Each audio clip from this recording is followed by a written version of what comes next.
Good morrow, ladies and gents. This is Andrew with Creative Crush. Today we're going to talk about world building.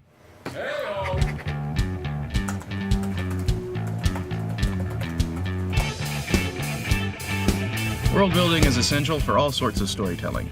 Even if you're telling a story that takes place in the real world as we have it today, in our modern age, you're still going to need to build it up to explain what's going on for your characters, what the readers are experiencing as they travel through this world with them. So the trick for world building is, where do you start?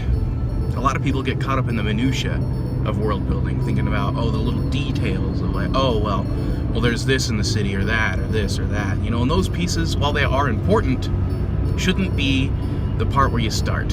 You need to start big. Have you ever heard the analogy of the teacher that comes in with like the baseballs and the jar and the gravel and the sand and the water, and he puts the big baseballs in the jar and he's like, is this jar full? And the students are like, yeah, the jar's full. And then he fills it with gravel and he's like, is it full? And they're like, yeah, it's full. And then he pours sand in between the gravel and the ball and he's like, is it full now? And they're like, oh yeah, it's definitely full. And then he fills it up with water and it's completely full now. And they're like, he's like, see, you kept thinking it was full, but you could fit more pieces in between. That's kind of how it is with your world building. You need to start with the big pieces.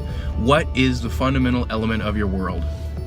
What is the driving force? If it's the modern world and you're living in a city, which city are you in? Pick one. If you want to make up your own city, that's fine too.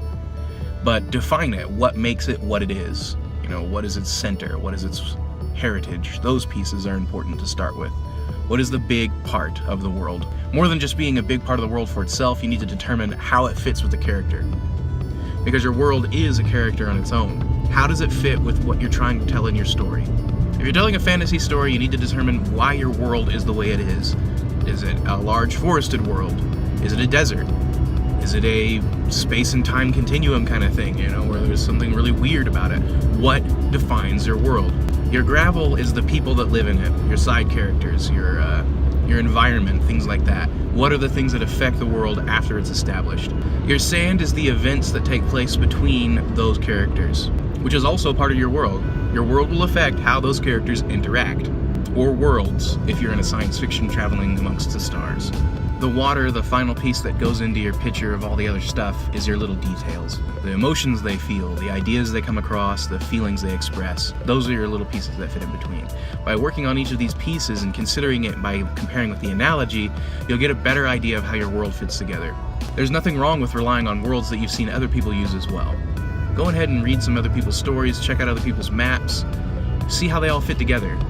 Now, for world building, we need a good example. A good example of world building was actually Rick and Morty.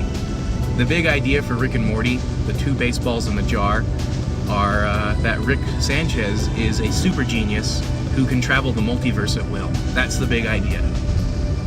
The gravel in between is the little elements of the world, the characters that you run into, the zany experiences like Mr. Poopy Butthole, the Meeseeks, things like that are the gravel. The sand are the individual episodes that occur in there. The little problems they run into, the weirdness, it's like, oh, Morty, I've got to go collect these mega seeds, I've got to go do this thing, let's go on this adventure, These things are going to help me with all kinds of science. It's going to be great, Morty. These things are going to help me with all kinds of science. That's the gravel. And of course, the water that goes in between is the emotional experiences had by Morty as he travels with Rick throughout the world.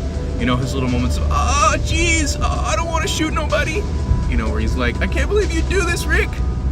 Those kind of moments are the moments that define the character's feelings and define our experiences with them. So it's the smallest detail, but it's one of the ones that we see the most of. These are my quick little ideas for world building. I hope they've been helpful for you today, and let's get creative again next time.